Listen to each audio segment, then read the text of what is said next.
welcome to the Geriatric Millennials. This is Jayme. And this is Beth. And we are two oldish, youngish ladies talking about horrible feelings and things that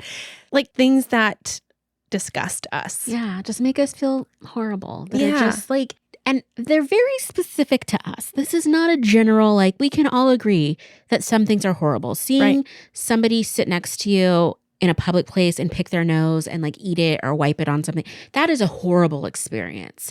But For anyone, probably. Like, I feel like I would think. I feel like That's 95% of the population would be, yeah, that was horrible. And the other 5% would be like, it was just good eating to me, you know? But like, these are just very, like, mine are very... These are very me. You specific. Okay. And there's no judgment here. Okay. I just want to say that. Okay, good. I think I'm going to have a mixture. Okay. I think that there will be a large percentage of people that have the same experience as me, but maybe not. Yeah. Who knows? They're still very specific to me. So, okay. Mine happened to me the other day, and I was just chilling. I was having kind of like a rot day on a Sunday, and it was like... Can you explain that? Rotting? Yes. Oh, rotting is great. So rotting is like the term that the kids are using or whatever to like when you just kind of lay around all day and like scroll TikTok and watch movies and sleep and you don't really accomplish much. It's kind of gotten like some people push it too far where it's like rotting is now their life, which that to me just sounds like depression. Yeah. But sometimes you just need a day where you don't really do anything and you're just chill. And it was one of those days. And I had socks on in the house, which I don't always wear socks in the house because usually my feet need to be free. Okay. You know, I get hot. I'm a woman of a certain age and I need to make sure that, you know, I have enough skin uncovered so that I do not have, you know, A the hot sweats. flash? Not a hot flash, but just a warm flash. Okay. We're not at the hot flash stage. Anyway, so I'm like sitting there and I go to pull my sock off. Okay. And I'm pulling it from the toe off. Okay. You know, and I feel it scraping against my heel. The sock? Yes. Like my heel was a little bit crusty and dusty, like hadn't been moisturized. Oh, I see. So I could feel it like catching a little bit on like you rough had some spots. jagged skin hanging off the edge of your Okay, heel? not quite that extreme, but yes, it was such a gross feeling. And I instantly had to get up and like moisturize my feet. I think I even put new socks on after I moisturized to like lock it in. But I was just like, ugh, it just made me feel so disgusting. Oh. And I was just like, I mean, I hate a cracked heel. Like, I hate it. I hate dry heels on myself and on others. So I'm sorry if you have a cracked heel and you have, you know, toes out in public and I can see your foot. I've probably judged you. I apologize. But it just skeeves me out. Interesting. Yeah. Okay. Well, my first one is foot related. Okay. And that is the feeling of crumbs underneath my bare Oh, yeah. feet. Like if I'm walking in my house, because we don't wear shoes in my house. Yeah. And if I'm walking in the kitchen and I step on crumbs or something, that to me is such a horrible feeling.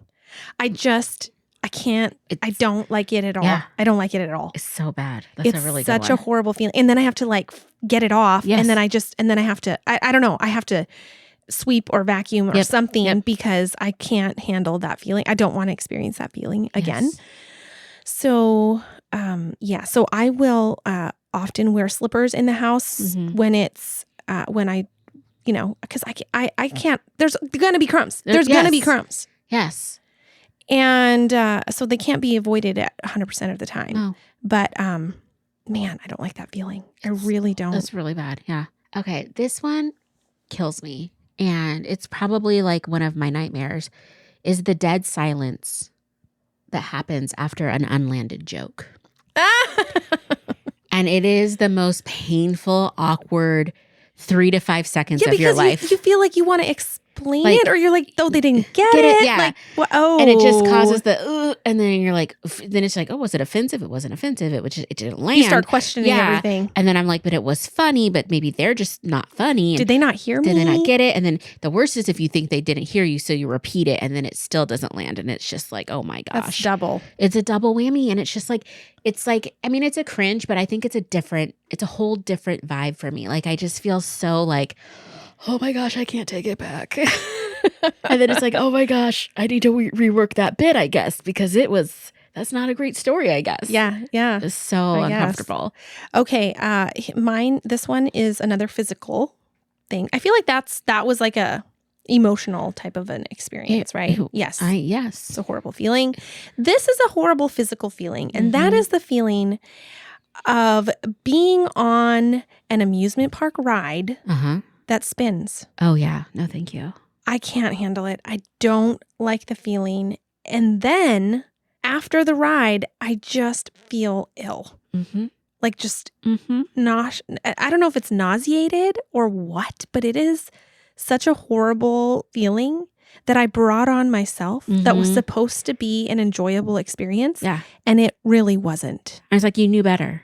Exactly. Did you have that happen when you were a kid too, or just as you got older? I think it's more when I got older, but I haven't been on a ton because I also remember it happening when I was a kid. I went on the Gravitron. Have you ever been on that ride? Is that the one? No, that's maybe the not. one that spins in a circle, and it spins so fast and hard that you're like pinned to the wall. Yeah, I've been on that once. Never again. Never again. I think I was on it in the 80s. Yeah, like you can't even like peel yourself off the wall because of the pressure, because of the spinning. Yeah, no. Like the most intense ride I can go on at any type of thing is a Ferris wheel. Like that is the limit. Yeah, and even I could then do that. I can still like feel like when you come over the top and you drop a little bit, and this is not even going fast. This is normal. That drop, absolutely not. Like not a fan. I can't handle a stomach drop. Yeah, well, like roller coasters, no, thank you. Nope. I'm not into them. You know, I started getting dizzy swinging in my when I was a little bit older. Like I can't go on swings.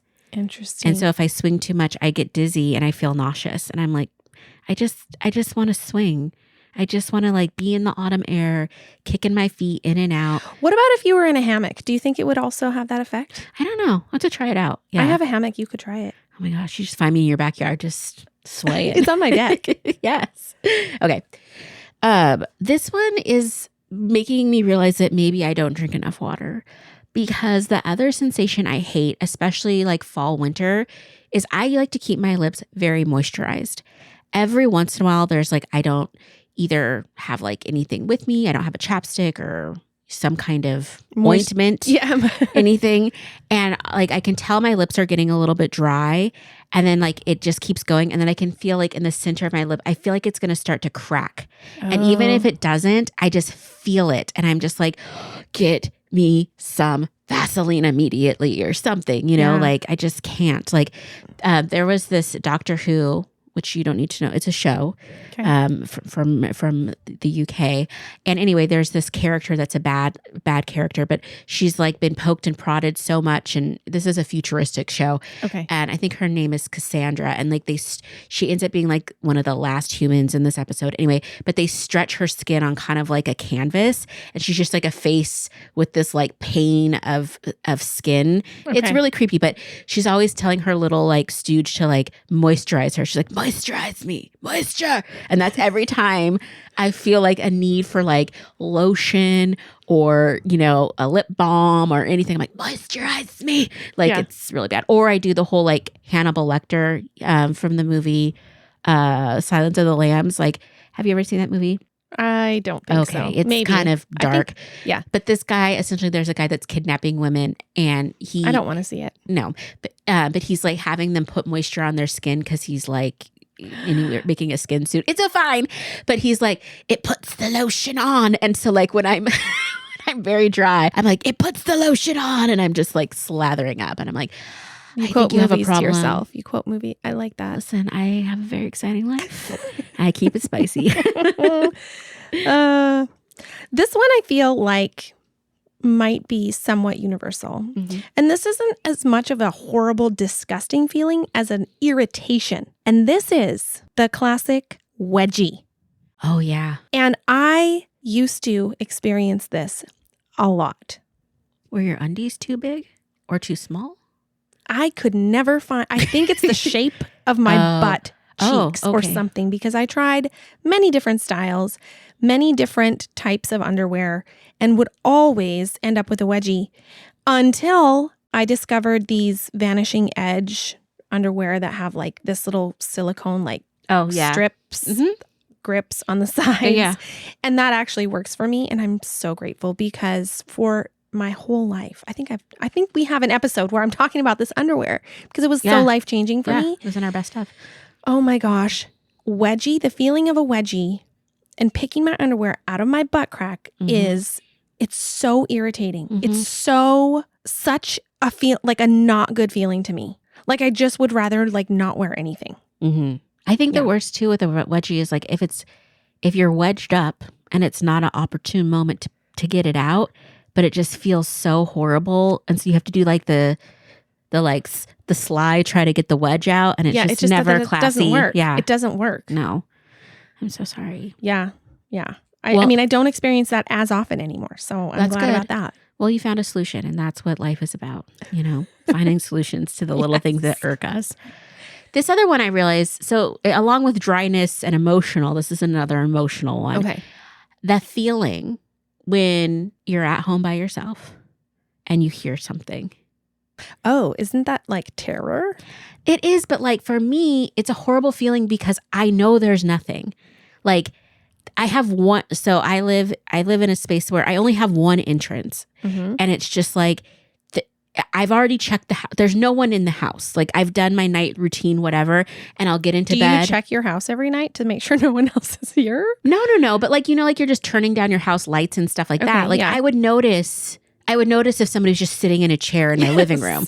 Like it wouldn't, like I don't have a basement. I don't have like a large space where it's like there's someone could be hiding. Like try to hide in a closet. I don't think so, my friend. They're all full. You know what I mean? Like there's no place for anyone. And every once in a while, I'll just get like the heebie-jeebies and I'll just be by myself. I know logically, I know there's no one here, and I'll be in my room and I just have the feeling of like something's creeping out there. Like almost not like scary. Even like a person, but like even like a little like when you're a kid and you just get scared for the dark or whatever.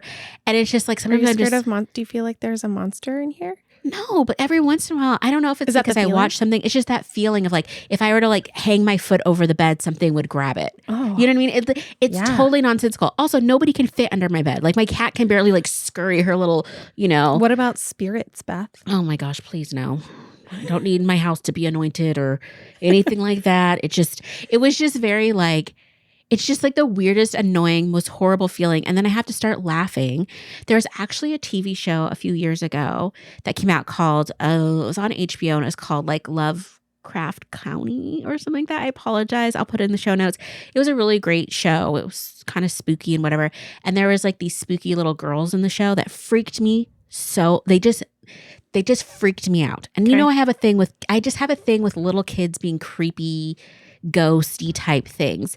You have a thing in that it always creeps you out? It always creeps me out. Okay, like it always bothers me. Like if you want to terrify me, just show me a movie with, a little British kid playing a piano. Like I'm done.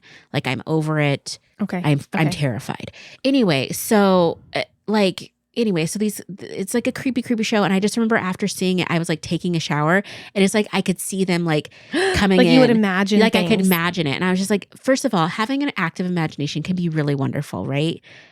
It also can be terrifying. Yes. And so again, every once in a while my brain will be just like, it'd be fun tonight. Let's just move fully into horror and imagine children like coming in grabbing my ankles. Yeah, and just like scary things and like what if there was a poltergeist under your bed and your leg is out because you're trying to stay cool as an almost menopausal woman. Yeah, it was just horrible feeling. Yeah. It doesn't happen very often, but it's just like so annoying when it does. Because again, the logic is like, dummy, nothing's here. Yeah. But then the other part of me is like, you know what? But maybe there is. It's hard to turn our brains around sometimes. Hard. Yeah. Okay. I have to usually distract with like a TikTok or cat videos or something like that. Okay. Here's another one that is a feeling that really bothers me. Mm-hmm. And this is hotel carpet combined with bare feet. So I have a thing with bare feet, like something about bare feet. It's back to the crumbs. And like one of the worst places that I feel like I could have bare feet is in a hotel room. Absolutely. I can't handle it. So I have to have my slip-on shoes right next to the bed that I have to like put on immediately when I get out of bed and walk around. If I walk if I forget my shoes or I don't have socks or even walking in socks just grosses me out because then I'm like, but that sock is going to go in my shoe. Yeah. Yeah, it just grosses me out so much that I just I feel like I have to immediately take a shower and wash my feet. I don't know. It's just this hypersensitivity. Like it's almost like I can feel things like on like I don't know what it is. It's it's a mental thing, but also it's just, I guess, an aversion to other people's germs. And it's not like I can't be barefoot in other places. It's but hotel rooms specifically. Yeah, absolutely. It's a very strong feeling and reaction that I have. I'm on board with you. There's honestly not much worse for sensation wise than walking on carpet in a hotel room. Yeah, barefoot. it's no. I don't like it. I was just at a hotel and like it was in the spring anyway, and it was like this nicer hotel and everything, and I forgot like slippers, so I was just using like I had like some slip-on shoes, so I was just using that, and I don't know, I think I was trying to get changed or something, and I was on the carpet and I was like literally setting my foot on the shoe and then, lifting putting the it leg, in your pant, like yes. Yeah. And I misfired, and my foot that was bare touched the carpet, and the carpet was very thick, and it felt like it had been wet. Oh, but no. It wasn't wet, but like wet and dried and just kind of like I don't like that. It was the weirdest, grossest sensation. I think I went and got a baby wipe and like clean that foot up, but it was just, I don't like it. It was just really creepy. I don't know. It was horrible. This one, I feel really bad about this one sometimes, but I have a hard time with the way people talk and some of the sounds that people produce by way of their saliva when they talk. Oh, yeah. So there's a lot of yeah. Yep. You don't like it. I don't like it. I've literally Googled this before to try and figure out, because I know there's a name for everything, right? Okay. And there's a couple of actresses, I think Hilary Duff is one of them. They have this thing where when they talk, there's kind of this little in the back of their, like it's like behind the sinuses when they talk. There's this little push, this little sound that gets made.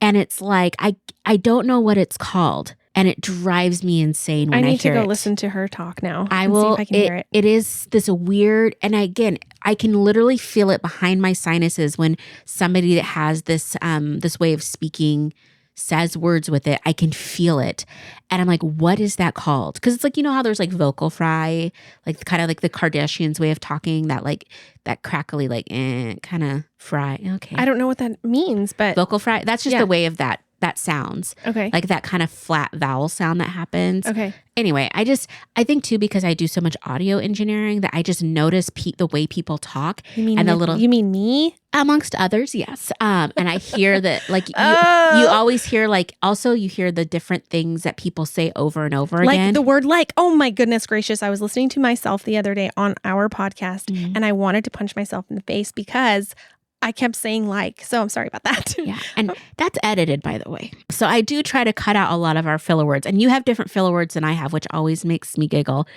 It's just fascinating. So when you're always in a headset listening to the way people talk, you just pick up on these little, like, traits and nuances in people's voices and dictation. What else annoys you about my I don't voice. think it's annoying. I think one of your things that I edit out the most is you say but, like when you're in your fillers. So I cut a lot of those out. Okay, I'm so glad you do that. Yeah, I say you cut out the word like a lot. I do cut the word. Can you? I already do. Okay, good. You can't cut out all of them because then it doesn't sound like normal human speech. Okay. But it's just amazing when you start really listening to the filler words people use and the way people articulate things, and then their little vocal. Well, it's unconscious. A lot people of the time. Don't know.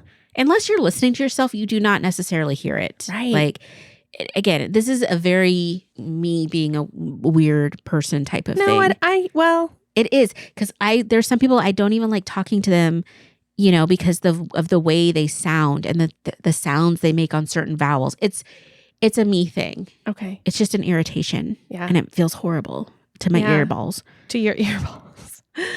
Oh, I have one more. Mm-hmm. And this is just something that randomly popped into my head. I thought of, so I like to thrift shop sometimes, occasionally. Yes. I do like getting things that are secondhand. I don't have a problem with that. But I do have to draw the line somewhere. And one of the places that I don't understand. I don't understand how people are okay with this.